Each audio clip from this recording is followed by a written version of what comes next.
Solidarity protest in support of Palestinians as Israel Defense Minister orders complete siege on Gaza. Gunmen invade Gombe community, abduct 2 in Duku local government area.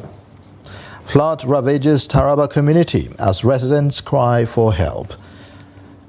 NDLEA arrests 45-year-old woman with 52 pellets of cocaine at Kano Airport.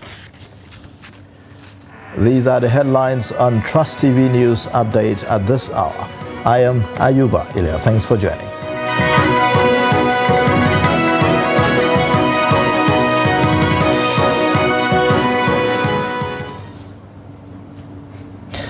Israeli Defense Minister Yoav Gallant Monday ordered a complete siege on the Gaza Strip as the military pounded the Palestinian territory with airstrikes. Gallant said in a video message they are putting a complete siege on Gaza.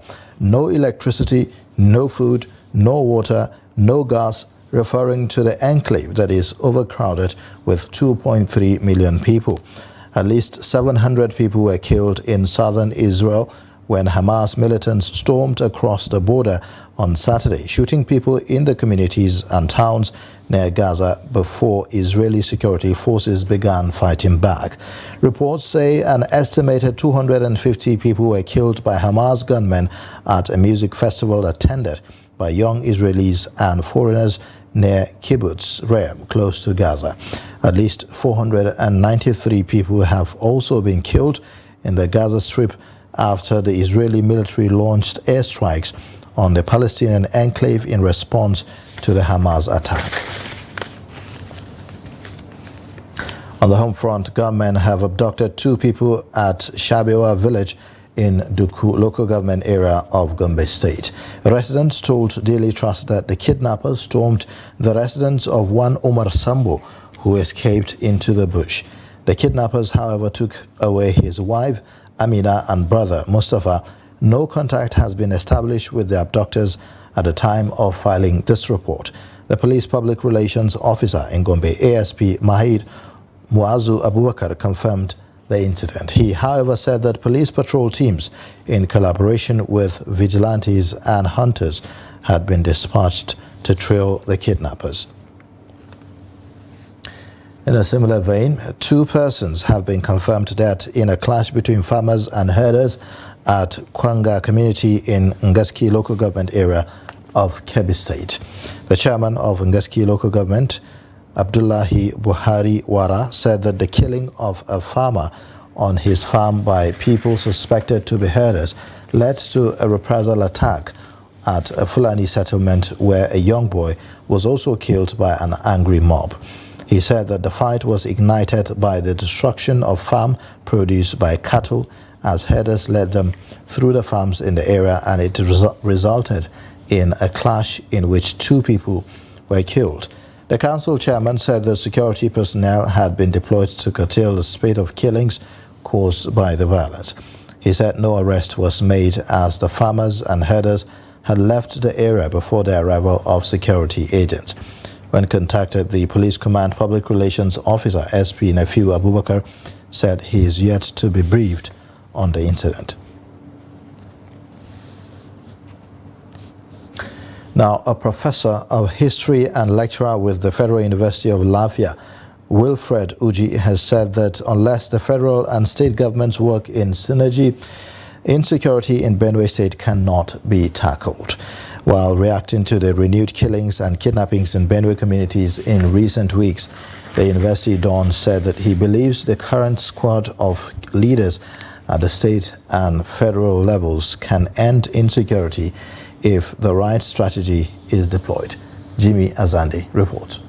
Across the length and breadth of Benue State, there's a sense of apprehension among residents following the new wave of attacks across communities in the state and Nigeria in general. In north-central Nigeria, especially in Benue State, huge population of young people, out of school with no jobs, and of course, who could not find their feet in society, poor. And of course, there's this agitation in all directions by young people, to control and to take over spheres of influence in terms of the economy, especially market centers across Benue State. And so you witness this re-insurgence of the kind of killings you have in Benue society. Oh God, security in Nigeria is worse as has ever been.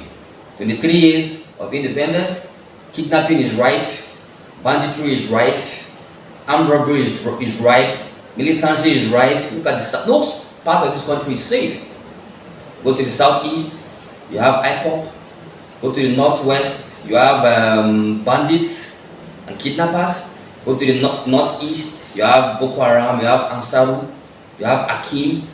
Come to the north central, you have headsmen. Despite being worried, the residents also believe that governments at all levels have what it takes to end the conflict. In other words, if the military can concentrate, if before the conflict entered the hinterland, the security agencies made sure they didn't come in. They won't come in, but they have come in, and they are not going. With all the military investments, they are still there. You know, General Abacha once said, if this kind of situation persists for 24 hours, the government has a hand, government is aware of it. I believe General Abacha.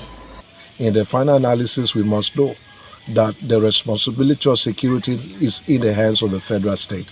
Only the federal state controls the military, the police, the navy, the army, and etc., and even the intelligence gathering.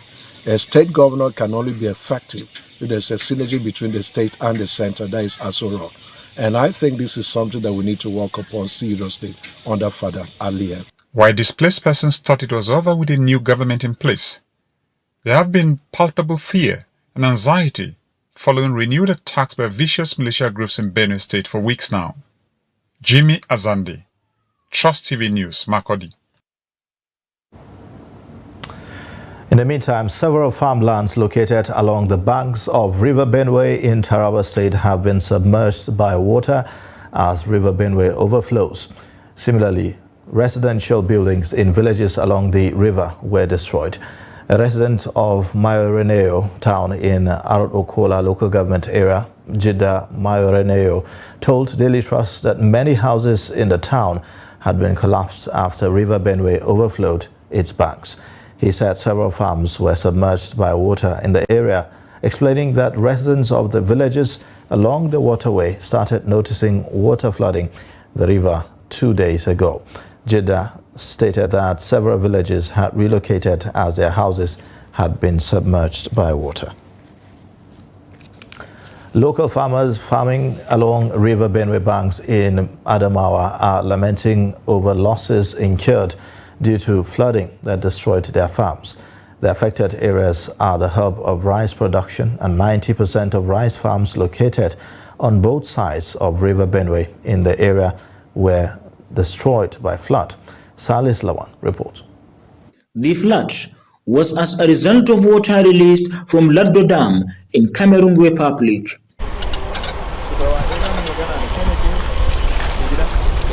These farmers, who until the flood expected bumper yields, are now struggling to harvest what remains. The flood, which according to the farmers came earlier than expected, worsened the situation. Mun yi noma dai ambaliya ya zo ya ci. To saboda haka muna nan muna kokari muna fitar da amfanin gonannakin mu a cikin ruwa. The flood has wreaked havoc to us. As local farmer in this farm, I planted 2 bags of rice seed and was expecting to harvest more than 50 bags of paddy rice, but more than 95% was destroyed by flood. Some of the farmers explained the money they used for planting was borrowed from banks, while others went as far as selling their household properties with hope of replacing them after harvesting. Wallahi ruwan nan ya shanye mana gona, yanzu haka muna kokari bata gama nuna ba ma muke cirewa. Gashi dai kowa yana gani yanda muke fama. My losses personally this year as the result of the flood is much. We are forced to harvest our crops and reap. I took a loan of 400,000 naira from one of the rice processing companies to plant rice. and hope to pay with paddy rice at the harvest. And now, aside from the damage, my major concern was how to repay my loan back. To ga abun da ya kasance yanzu dai bamu san yanda zai kasance ba ga dai yanda rayuwa ya dawo. Shinkafa bata nuna ba. Ruwa dai gashi da Allah kawo ruwa. Mai shinkafan wata ta kosa.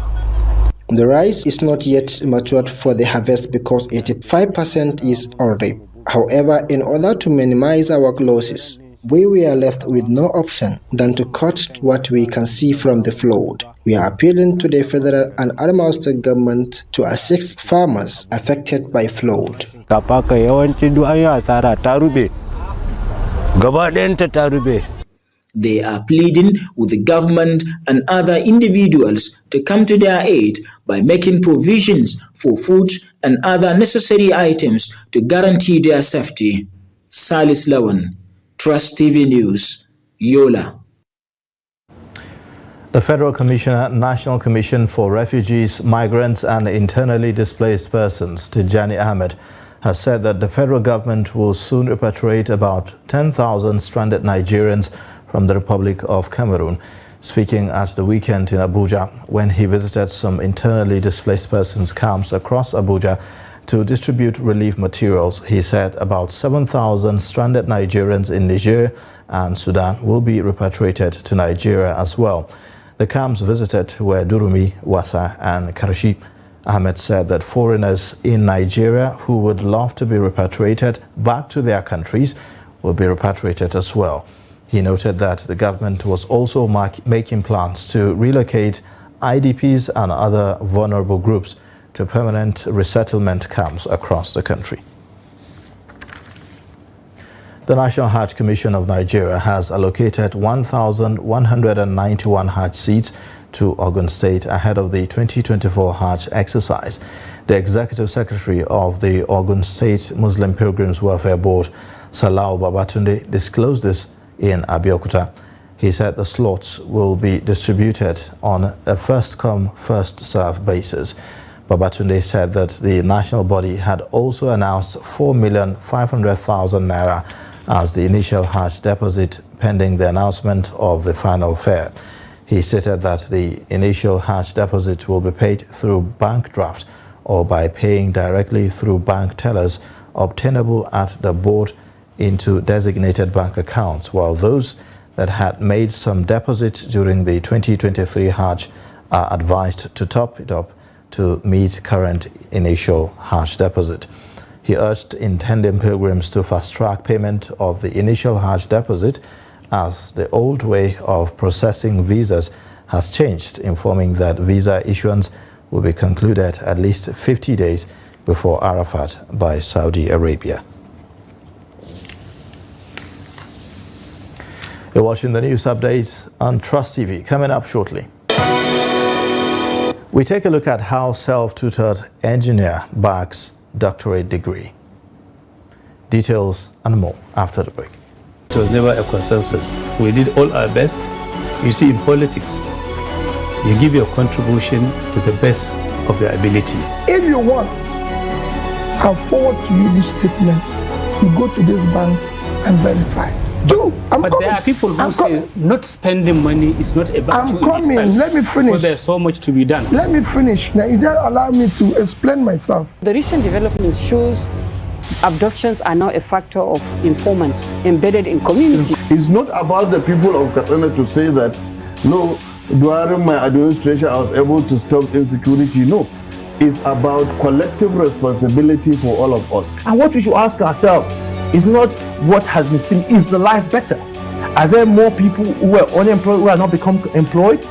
Is the level of corruption has gone down? Is there inclusion?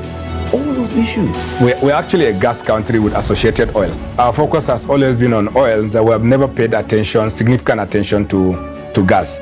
To do it effectively, we need to have honest conversation with ourselves. Government needs to come down from its higher horse and communicate with the people and build trust. There must be a solution. We cannot continue this way. They must come back to the table and agree. So whose child will do deny education? All these children that sit for them, They want to go to higher institutions. But just a short while ago, you were saying that why bring 10 children when you cannot cater for them? So why bring more universities when you cannot cater for the existing?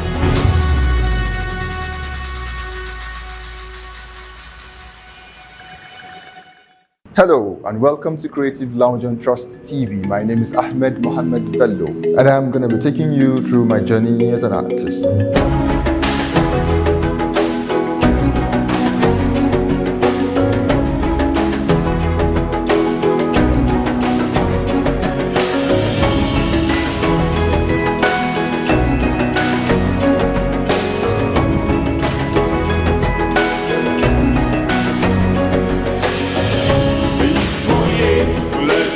Hello viewers, welcome to another episode of Adam's Kitchen on Trust TV.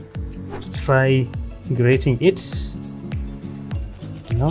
I am going to show you how to prepare a Singaporean chicken rice.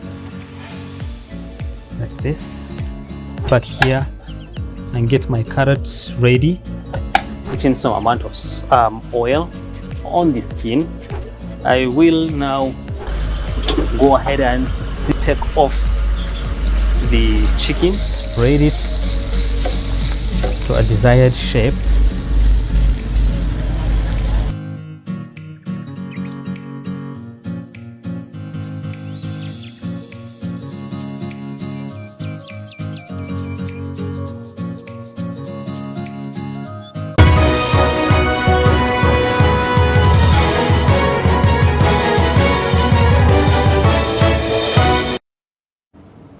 Thanks for staying with us. You're watching the news updates on Trust TV. And now the main news again.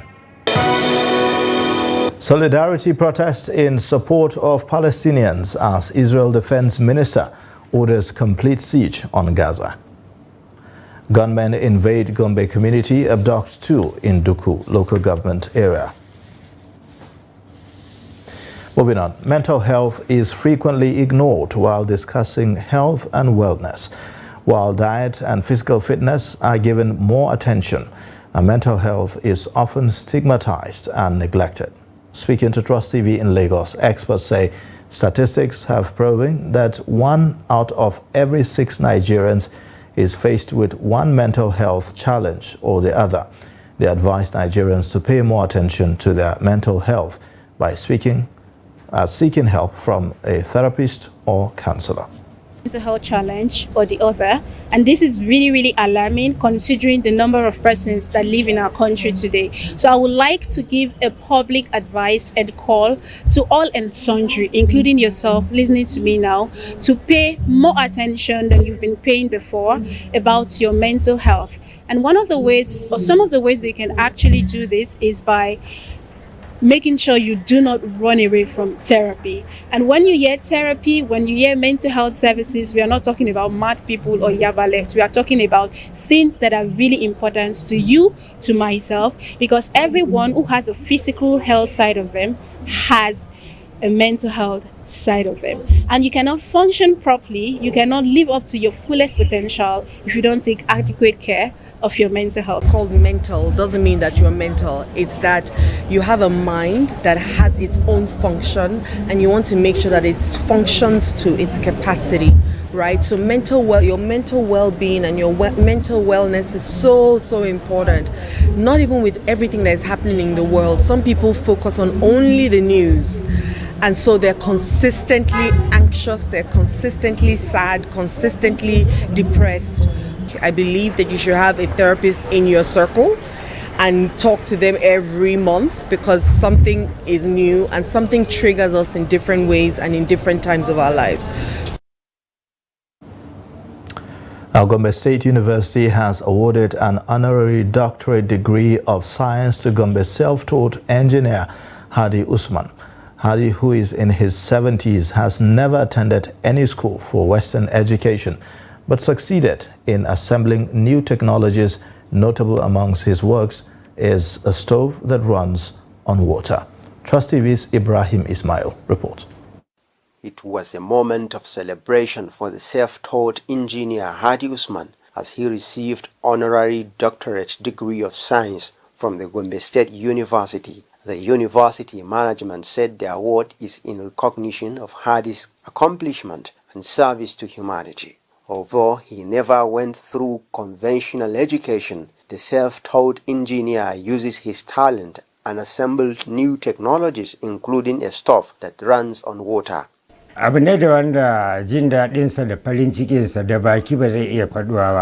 My joy knows no bounds. For an ordinary person like me to receive such an award, I appreciate the management of Gombe State University for the honor, especially the Vice Chancellor.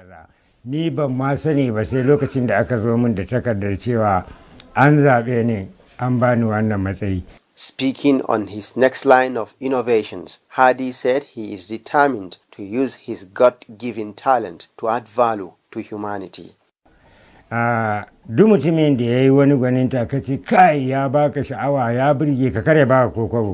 If you appreciate someone's contribution, he will do more. However, he would be discouraged without appreciation.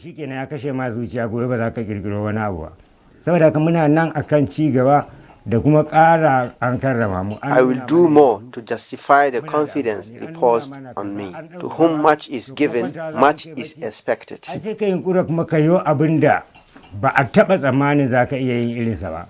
A staff of Gombe State University, Hardy Usman had assembled a radio station in the 1970s. His recent work on a stove that runs on water added to his popularity.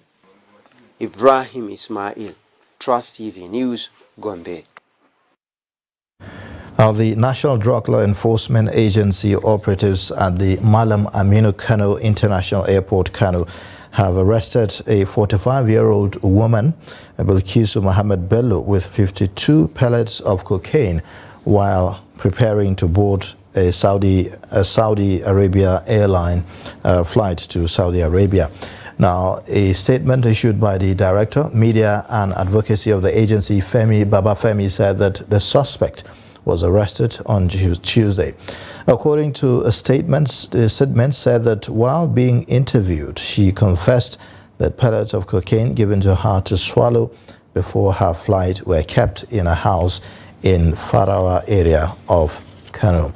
In the same vein, operatives on Sunday, 1st October, raided Obi Camp in Owan West local government area of Edo State, where 30 sacks of skunk weighing 300 kgs and concealed in charcoal were evacuated from an old dilapidated mud house.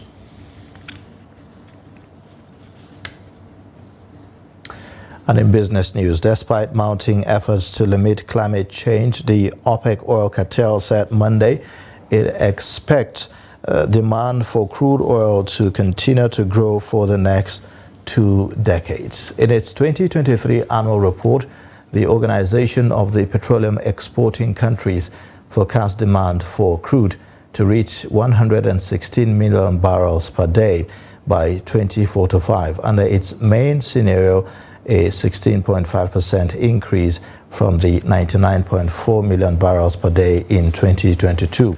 That is an increase of 6 million barrels per day from its estimate last year. In order to meet this demand, OPEC says additional investment in fossil fuel production will be needed, putting the figure at $14 trillion by 2045, or roughly $610 billion per year. According to OPEC, whose 13 member states include Saudi Arabia, the Gulf states, and Venezuela, oil demand will be driven by emerging and developing nations, with India in pole position. And in sports news, Italy-based Nigerian defender Tyron Ebuhi and Spain-based attacker Sadiq Umar have been called up as replacements for the injured Ola Aina and Taiwo Awoniyi in the Super Eagles squad ahead of the international friendly matches against Saudi Arabia and Mozambique. Both injured players were part of the players invited by the head coach, Jose Peseiro. Taiwo Awoniyi is set to miss at least 4 weeks after he suffered a growing injury, while Ola Aina is yet to recover from the muscle problem that has kept him out of action for Nottingham Forest for the past few matches. The Super Eagles are slated to play 2 friendly matches between Saudi Arabia and Mozambique in Portugal on the 13th and 16th respectively.